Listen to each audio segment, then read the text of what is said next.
Bagaimana jika semuanya baik-baik saja? Kalau begitu mari kita mulai saja. Assalamualaikum warahmatullahi wabarakatuh.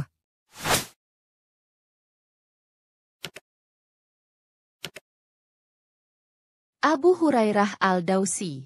Abu Hurairah telah menghafalkan demi umat Islam lebih 1.600 hadits Rasulullah Shallallahu Alaihi Wasallam. Para ahli sejarah.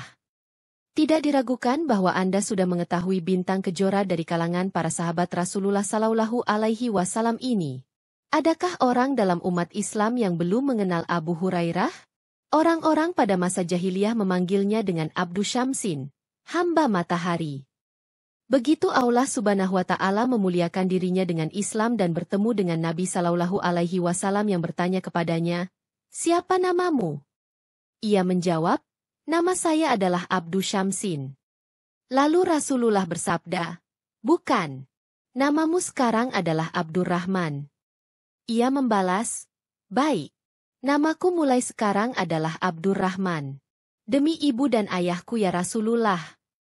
Sedangkan ia dijuluki dengan nama Abu Hurairah, Bapak Kucing. Karena saat ia masih kecil ia memiliki seekor kucing kecil yang selalu bermain dengannya. Oleh karenanya, para temannya memanggil dia dengan Abu Hurairah. Nama tersebut semakin terkenal sehingga nama aslinya kalah tenar oleh julukannya ini. Begitu ia sudah sering akrab dengan Rasulullah Shallallahu Alaihi Wasallam, maka beliau memanggilnya dengan Abu Hir agar lebih akrab dan terkesan sayang. Dan Abu Hurairah sendiri lebih suka dengan panggilan Abu Hir daripada Abu Hurairah.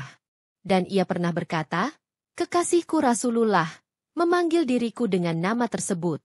Sebab Hir adalah kucing jantan sedangkan Hurairah adalah betina. Jantan lebih baik daripada betina."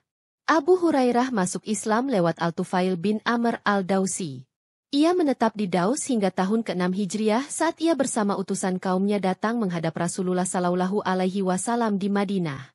Pemuda yang berasal dari Daus ini mendedikasikan waktunya untuk berkhidmat dan mendampingi Rasulullah. Maka pemuda tadi lebih memilih untuk tinggal di masjid, menjadikan Nabi sebagai pengajar dan imam dirinya.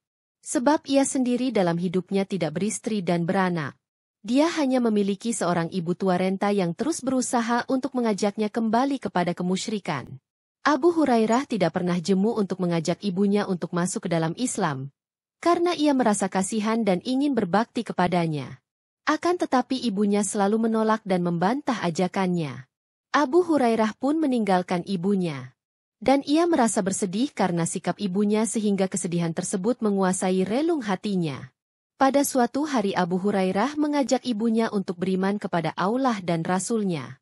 Kemudian ibunya mengucapkan ungkapan yang buruk tentang Rasulullah, sehingga membuat Abu Hurairah bersedih.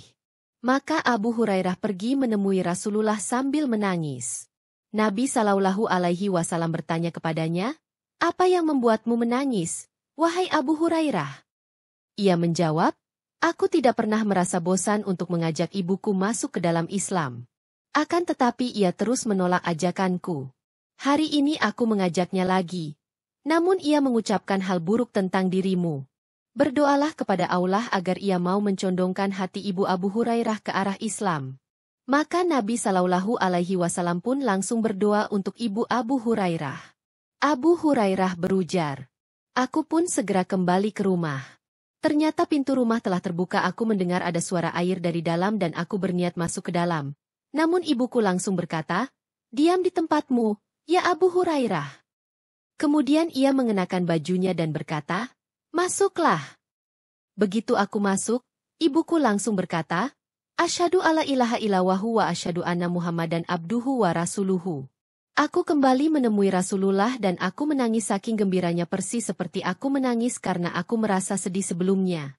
Aku berkata kepada beliau, 'Berita gembira, ya Rasulullah. Allah Subhanahu wa Ta'ala telah mengabulkan doamu dan memberikan petunjuk kepada Umi Abu Hurairah agar masuk Islam.' Abu Hurairah amat mencintai Rasulullah dengan kecintaan yang mengalir ke seluruh daging dan darahnya. Ia tidak pernah jemu memandang Rasulullah dan berkata, 'Aku tidak pernah melihat apapun yang lebih indah dan ceria daripada Rasulullah Shallallahu Alaihi Wasallam,' bahkan seolah matahari beredar di wajah beliau. Dia selalu memuji Allah Subhanahu wa Ta'ala, karena telah memberikan anugerah kepadanya untuk mendampingi dan mengikuti ajaran agamanya.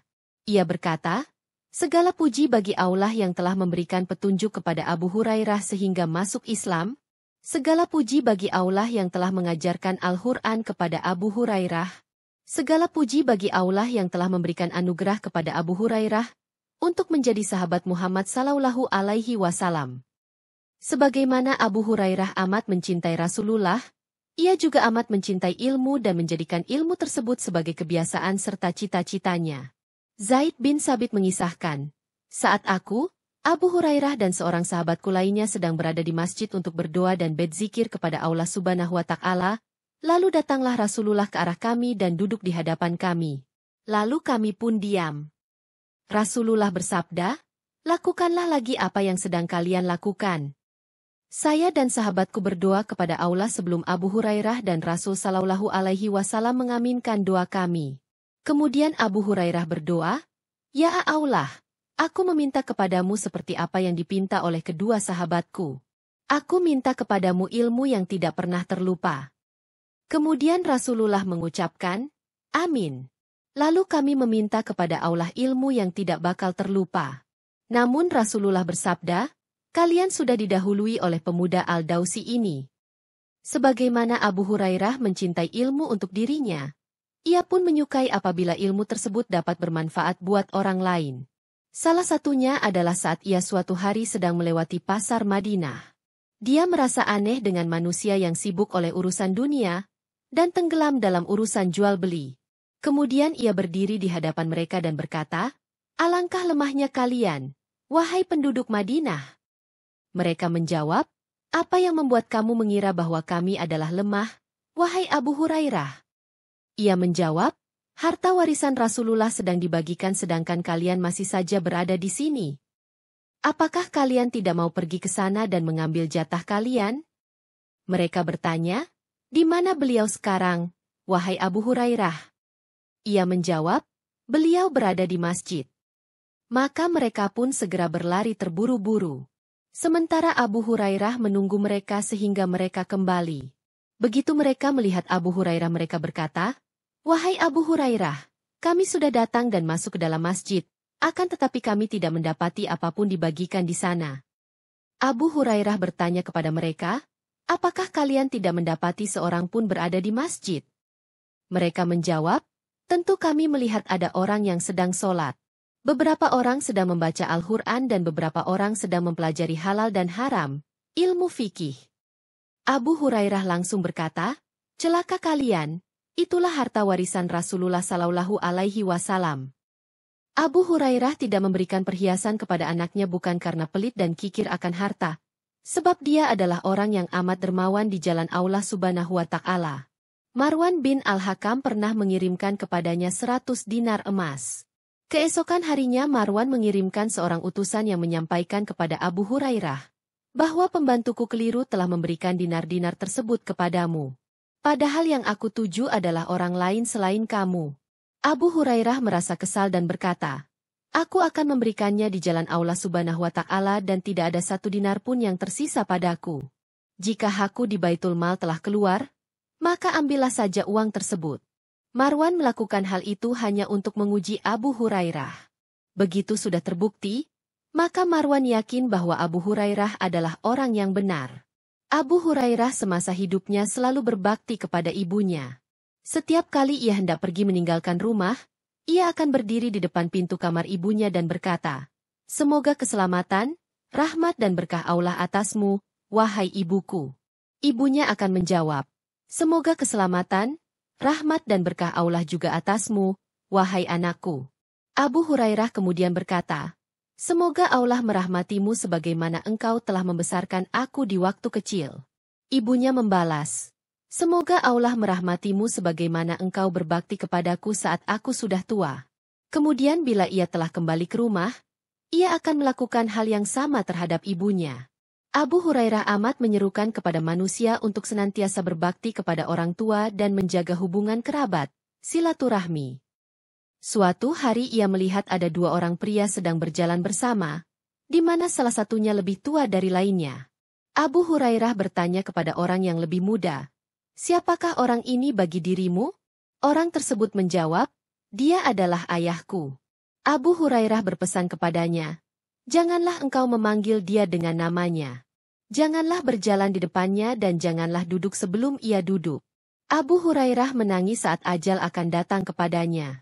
Ada orang yang bertanya kepadanya, "Apa yang membuatmu menangis, wahai Abu Hurairah?" Ia menjawab, "Aku tidak menangisi dunia yang kalian huni ini. Akan tetapi aku menangis karena jauhnya perjalanan dan sedikit bekal yang aku bawa. Aku kini berdiri di penghujung jalan yang dapat mengantarkan aku ke surga atau ke neraka. Dan aku sendiri tidak tahu hendak kemana aku dibawa." Marwan bin Hakam pernah menjenguknya dan ia mendoakan, "Semoga Allah menyembuhkanmu wahai Abu Hurairah." Abu Hurairah menjawab, "Ya Allah, aku menyukai perjumpaan denganmu, maka jadikanlah perjumpaanku ini indah dan segerakanlah." Belum lagi Marwan meninggalkan tempat itu, namun Abu Hurairah telah meninggal dunia. Semoga Allah merahmati Abu Hurairah dengan rahmat yang luas. Ia telah mampu menghafal demi umat Islam lebih dari 1609 hadits Rasulullah Shallallahu Alaihi Wasallam. Dan semoga Allah Subhanahu wa Ta'ala membalas jasanya atas Islam dan kaum muslimin. Karena kecintaannya terhadap ilmu dan majelis ilmu Rasulullah, Abu Hurairah pernah merasa amat lapar dan hidup menderita untuk mendapatkannya. Ia menceritakan tentang dirinya sendiri, "Jika aku sudah merasa amat lapar, aku akan bertanya kepada salah seorang sahabat Rasulullah tentang sebuah ayat Al-Quran padahal aku sendiri telah mengetahuinya agar ia mengajakku ke rumahnya dan memberi makan kepadaku. Aku pernah merasa amat lapar sehingga aku mengganjal perutku dengan batu. Aku lalu duduk di jalan yang biasa dilalui oleh para sahabat. Lalu Abu Bakar mendapatiku dan aku bertanya kepadanya tentang sebuah ayat dalam kitabullah. Aku tidak bertanya sesuatu kepadanya, kecuali agar ia mengundangku untuk datang ke rumahnya. Namun ia tidak mengundangku. Lalu lewatlah Umar bin Khattab, dan aku tanyakan kepadanya tentang sebuah ayat, dan ia juga tidak mengundangku ke rumahnya. Sehingga lewatlah Rasulullah dan ia mengetahui bahwa aku lapar. Beliau bersabda, "Apakah engkau Abu Hurairah?" Aku menjawab, "Benar, ya Rasulullah." Lalu aku mengikuti beliau dan aku masuk rumah beliau dan ia mendapati sebuah gelas berisikan susu. Beliau bertanya kepada keluarganya, "Dari mana kalian dapatkan susu ini?" Keluarganya menjawab, "Fulan mengirimkannya untukmu." Rasul lalu bersabda, "Ya Abu Hurairah, pergilah engkau ke ahli sufah dan undanglah mereka semua. Mereka adalah tamu Allah Subhanahu wa Ta'ala dari kalangan muslim yang fakir, yang tiada memiliki istri, anak dan harta. Mereka menetap di sebuah sufah di dalam masjid Rasul. Oleh karenanya, mereka dikenal sebagai ahli sufah." Aku merasa kesal karena Rasul menyuruhku untuk mengundang mereka semua. Aku berujar dalam hati, apa yang diberikan oleh susu tersebut kepada ahli sufah? Dan aku amat berharap aku mendapat seteguk air susu terlebih dahulu untuk menguatkan tubuhku. Lalu kemudian aku berangkat untuk mengundang mereka. Aku lalu mendatangi ahli sufah lalu mengundang mereka. Dan mereka pun datang semuanya. Begitu mereka sudah duduk di dalam rumah Rasulullah, beliau bersabda, "Ambillah ini, ya Abu Hurairah dan bagikanlah kepada mereka." Maka aku memberikan bejana tersebut kepada salah seorang dari mereka sehingga ia merasa puas dan semua orang sudah mendapatkan bagiannya. Kemudian aku memberikan gelas susu tersebut kepada Rasulullah. Beliau lalu mengangkat kepalanya ke arahku sambil tersenyum dan berkata, "Yang tersisa hanya engkau dan aku saja." Aku menjawab, "Benar, ya Rasulullah." Beliau bersabda, "Minumlah," dan aku pun meminumnya. Kemudian ia bersabda, "Minumlah," dan aku meminumnya lagi. Ia terus mengatakan, "Minumlah," dan aku pun selalu meminumnya, sehingga aku berkata, "Demi Zat yang mengutusmu dengan kebenaran, sudah tidak ada tempat dalam tubuhku untuk menampungnya lagi." Kemudian Rasul mengambil gelas tadi kemudian beliau meminum susu yang tersisa. Tidak berselang lama sejak itu, sehingga kaum muslimin mendapatkan kebaikan yang amat banyak. Mereka mendapatkan harta ganimah yang melimpah dari penaklukan yang mereka lakukan. Sehingga Abu Hurairah pun memiliki harta, tempat tinggal, perabotan, istri dan anak. Akan tetapi itu semua tidak merubah apapun terhadap dirinya yang mulia. Ia tidak pernah lupa akan hari-hari susahnya dahulu. Ia seringkali berkata, "Aku tumbuh sebagai seorang anak yatim. Aku berhijrah sebagai orang miskin. Aku pernah menjadi pegawai Busrah binti Ghazwan, untuk sekedar memberiku makan. Aku melayani kaum jika mereka singgah. Dan aku menarikan unta mereka bila mereka hendak berangkat. Dan kini Allah Subhanahu wa Ta'ala telah menikahkan aku dengan Busrah. Segala puji bagi Allah yang telah menjadikan agama sebagai pegangan dan menjadikan Abu Hurairah sebagai seorang imam. Abu Hurairah pernah menjadi wali, gubernur, Madinah pada pemerintahan Muawiyah bin Abu Sufyan lebih dari sekali. Jabatan tersebut sedikit pun tidak merubah watak dan sikapnya. Ia pernah melintasi sebuah jalan di Madinah pada saat itu ia menjadi wali di sana. Ia membawa kayu bakar di atas punggung untuk dibawa kepada keluarganya. Kemudian ia berpapasan dengan Salabah bin Malik. Kemudian Abu Hurairah berkata kepada Salabah, "Tolong berikan jalan untuk Amir, pemimpin, ya Ibnu Malik."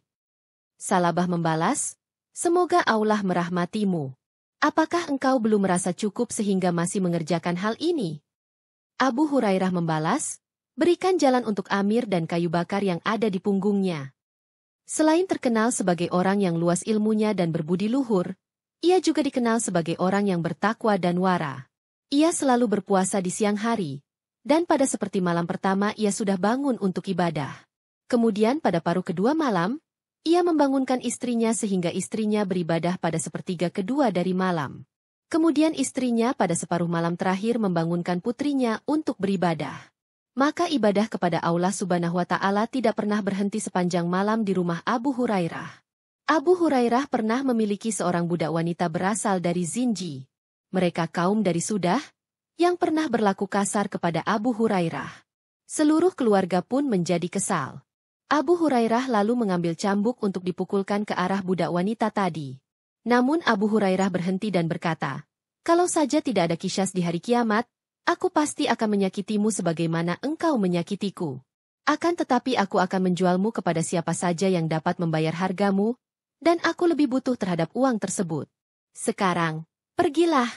Engkau aku bebaskan karena Allah Subhanahu wa Ta'ala."